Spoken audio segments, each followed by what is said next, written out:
निर्देश दिए। उन्होंने कहा कि उत्तर प्रदेश में जो भी ट्रेन लाई जा रही हैं उनमें ट्रेनों का किराया जो भी रेल विभाग लेता है उसका भुगतान प्रदेश सरकार कर रही है, और उत्तर प्रदेश आने वाली ट्रेनों में कहीं भी किसी भी श्रमिक या कामगार को कोई भुगतान नहीं करना पड़ रहा है।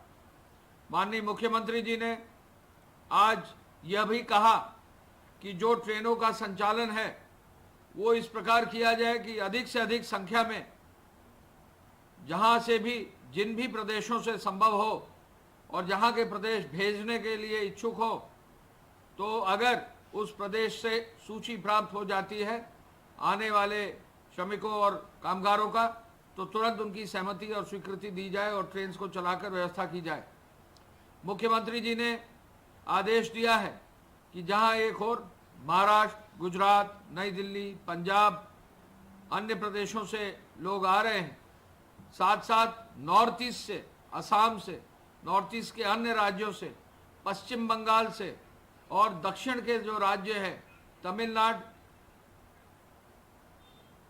कर्नाटक, केरल, आंध्र और तेलंगाना से भी यदि मांग आती है ट्रेन भेजने की तो उसकी भी पूर्ति की जाए। मुख्यमंत्री जी ने जो बैठक आयोजित हुई उसमें उस समय तक जो समीक्षा हुई उसके विवरण के अनुसार दिन में लगभग 656 ट्रेनें आ चुकी हैं और इन 656 ट्रेनों में 8,52,000 हमारे प्रवासी कामगार और श्रमिक आ चुके हैं। आज ही लगभग 90 कुल ट्रेन आएंगी, तो आज 81 ट्रेनें अभी आनी बाकी हैं।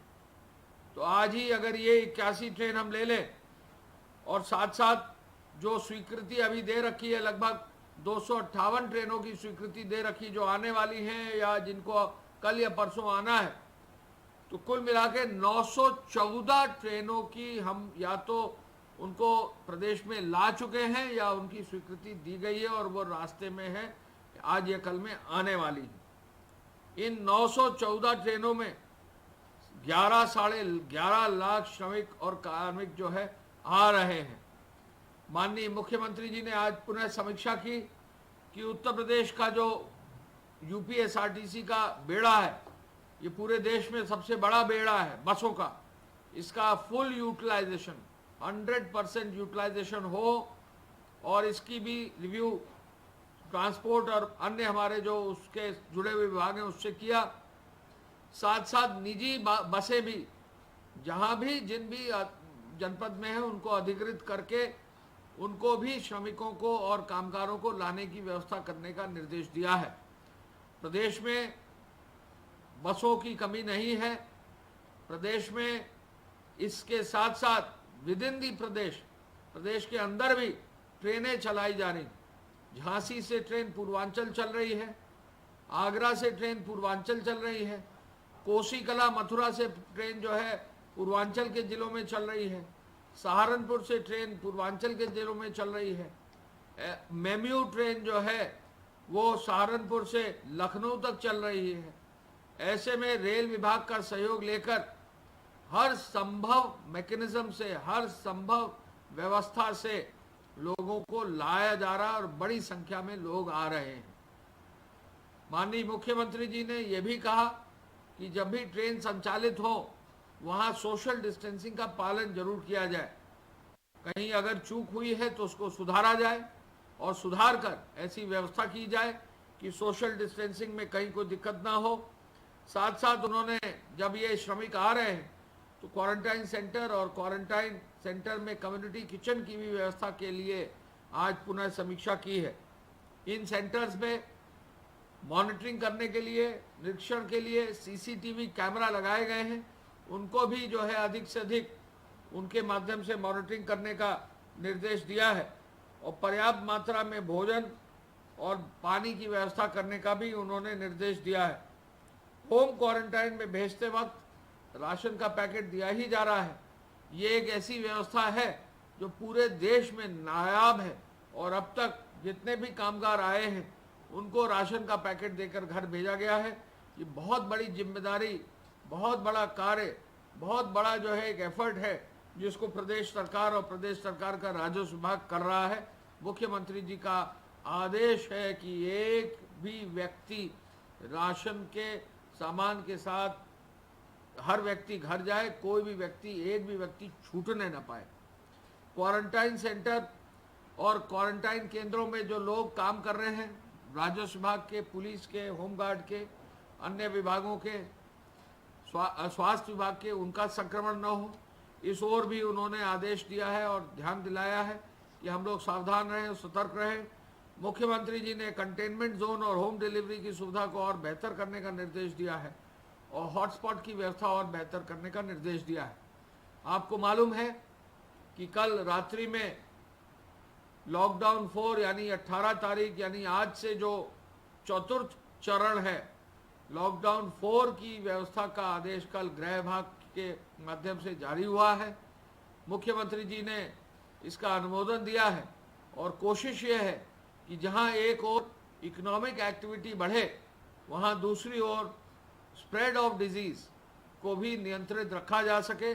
विशेष रूप से जहां प्रमुख सचिव स्वास्थ्य ने बताया कि भारी संख्या में जो लोग आ रहे हैं बाहर से, हमारे माइग्रेंट्स, कहीं ना कहीं इन्फेक्शन का भी जो है लोड उसकी वजह से बढ़ रहा है, उस पर भी विशेष जो है ध्यान दिया जाए। जो हमारी PRV 112 है, उसमें अभी हम आपको बताकर हमें बताना है कि जहां 15 से 20 हजार कॉल्स प्रतिदिन 112 पर आती थी, आज की तारीख में इस पूरे कोविड अभियान में 35,000 से ज़्यादा कॉल्स PRV की आती हैं, जिनका कि निस्तारण किया जाता है। हाईवे पर और एक्सप्रेसवे पर, बाकी जगहों पर फुट पेट्रोलिंग भी जो है बाजारों में हो, इसका भी निर्देश है। हाईवे पर हाईवे पेट्रोलिंग हो, इसका निर्देश है। मुख्यमंत्री जी ने हर जनपद में अब टेस्टिंग लैब स्थापित करने का भी जो स्वास्थ्य विभाग को निर्देश दिया है, इस कार्य को भी शुरू किया गया है, इसको भी आगे बढ़ाया जाएगा। हमारा प्रदेश पहला प्रदेश है जिसने पूल टेस्टिंग शुरू की थी। 10-10 के बैच में जो हमारे श्रमिक और कामगार आ रहे हैं, इनकी पूल टेस्टिंग हो, ये निर्देश भी दिया गया है। और मेडिकल कॉलेजेस में चिकित्सकीय व्यवस्था में सुरक्षा की व्यवस्था हो, PPE किट्स हो और N95 मास्क हो, ट्रिपल लेयर मास्क हो, ग्लव्स हो, सैनिटाइजर हो, दवाई हो, ये निर्देश भी मुख्यमंत्री जी ने दिया है। ICMR की जो गाइडलाइंस हैं, भारतीय आयुर्विज्ञान अनुसंधान परिषद की जो गाइडलाइंस हैं, उसके अनुसार ही टेस्टिंग लैब चले, ये निर्देश दिए गए हैं। और ये भी निर्देश दिए गए हैं कि कोई भी टेस्टिंग लैब यदि कहीं कोई कमी है तो उसकी भी जांच की जाए। सोशल डिस्टेंसिंग का मंडियों में पालन जो है मुश्किल होता है, लेकिन उसको भी करने के लिए, सावधान होने के लिए मुख्यमंत्री जी ने आदेश दिए हैं। दुर्घटनाओं को, मार्ग दुर्घटनाओं को रोकने के लिए पुलिस को सक्रिय किया गया है और वरिष्ठ अधिकारियों को रात में नाइट पेट्रोलिंग करने का भी निर्देश दिया है। मैं इस अवसर पर यह भी बताना चाहूँगा कि जो ट्रेन आई हैं 666, आज जो है इसमें 10 ट्रेनें आ चुकी हैं। कुल मिलाकर अब 90 ट्रेनें आ जाएंगी और अगर 249 जो ट्रेनें आ रही हैं या आने वाली हैं, उनकी संख्या पूरी जोड़ दी जाए तो लगभग 914 ट्रेनों में 11,80,000 लोग हमारे प्रदेश में आ चुके हैं। हमारे प्रदेश में गुजरात राज्य से 298 ट्रेनें आ चुकी हैं, महाराष्ट्र से 158 ट्रेनें आ चुकी हैं, पंजाब से 114 ट्रेनें आ चुकी हैं, तेलंगाना से 7 आ चुकी हैं, कर्नाटक से 25 आ चुकी हैं, केरल से 7 आ चुकी हैं, आंध्र प्रदेश से 2 आ चुकी हैं, तमिलनाडु से 7 आ चुकी हैं, मध्य प्रदेश से 2 आ चुकी हैं, राजस्थान से 21 आ चुकी हैं, गोवा से 3 और दिल्ली से 16 और छत्तीसगढ़ से 1 ट्रेन आ चुकी है। यानी पूरे देश से जहाँ भी उत्तर प्रदेश के रहने वाले हैं, उनको लाने की पूरी व्यवस्था की जा रही है। जो हमारे हॉटस्पॉट्स हैं, चूँकि इस बीच में हॉटस्पॉट्स में जहाँ पर भी श्रमिक आए हैं, तो हॉटस्पॉट्स जहाँ पर पॉजिटिव टेस्ट हुए हैं उनको डिक्लेयर करना पड़ा है। तो हॉटस्पॉट जो है 578 अब आज की तारीख में हैं, जिनमें कि लगभग 7,28,000 मकान हैं और लगभग 42 लाख लोग इन हॉटस्पॉट क्षेत्रों में निवासित हैं। हॉटस्पॉट के लिए जो नई गाइडलाइंस जारी हुई हैं उनमें पुनः इस बात पर बल दिया गया है कि प्रत्येक हॉटस्पॉट में केवल और केवल स्वास्थ्य विभाग का कार्य, सप्लाई विभाग यानी डोर स्टेप डिलीवरी का कार्य, सुरक्षा का कार्य और स्वच्छता का कार्य यानी क्लीनिंग और व्यवस्था का कार्य भी ही होगा। कोई भी और एक्टिविटी हॉटस्पॉट्स में अलाउ नहीं होगी। एपीसी साहब के माध्यम से हालांकि अब दुकानें खुल रही हैं धीरे धीरे करके, लेकिन डोर स्टेप डिलीवरी यथावत रखने का निर्णय लिया है, दूध के वितरण का यथावत निर्णय लिया गया है, लेकिन कुछ नई चीज़ें जो है खोलने की अनुमति है, जैसे मिठाई की दुकान। लेकिन मिठाई की दुकान यदि खुलती है तो उसमें बैठकर खाने की व्यवस्था नहीं होगी, मिठाई खरीद कर लोग जा सकते हैं। इसी प्रकार जो है प्रिंटिंग प्रेस, ड्राई क्लीनर्स, इनको भी निर्देश दिया गया है कि ये खोल सकते हैं।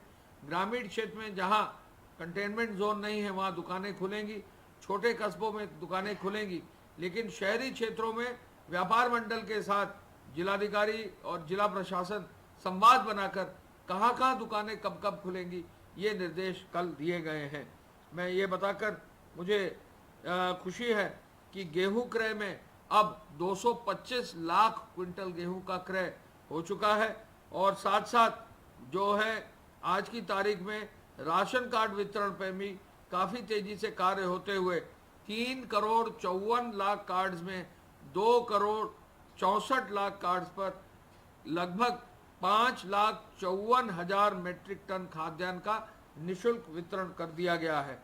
उद्योग विभाग के लिए मैं बताना चाहूँगा कि आप नई जो लॉकडाउन की व्यवस्था और नए जो निर्देश हैं, उद्योग हॉटस्पॉट एरिया के बाहर चलने के लिए स्वच्छंद है। जिला प्रशासन जो है उनको अनुमति यथावत दे रहा है और औद्योगिक एक्टिविटी को और मजबूत करने के लिए, उद्योगों के कार्य को और मजबूत करने के लिए ये अनुमति दी गई है। लेकिन सोशल डिस्टेंसिंग का पालन हो, फेस कवर और फेस मास्क जरूर रहे, भोजन अवकाश में लोग एक साथ खाना ना खाएं।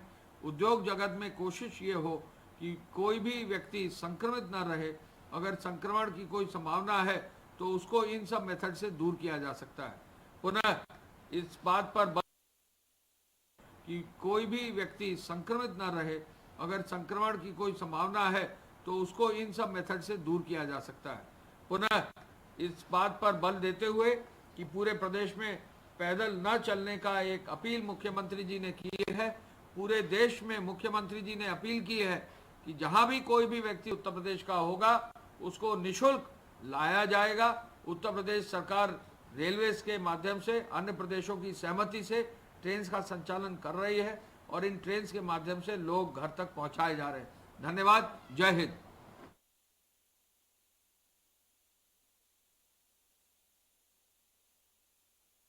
मुद्दा एक, बहस एक, नतीजा क्या होगा? कोरोना से तो बचेंगे, पर तरीका क्या होगा? अड़ी का मंच, कोरोना पर जबरदस्त पंच। देश के दिग्गज बताएंगे वायरस को कैसे हरा